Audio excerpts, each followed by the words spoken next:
Welcome to kit number 2. Now this kit is designed for all skin types, including the full spectrum of the Fitzpatrick scale.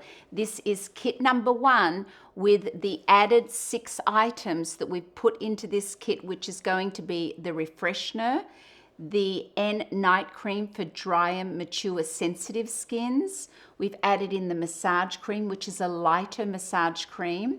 We've added in the firming mask, which has a little bit of retinol, so it really keeps that skin tone even, is really nice and lifting for us mature people. And we've also added in the bee lotion, which is a light moisturizer. It's non-comedogenic, that's really nice for the more oily, active skins.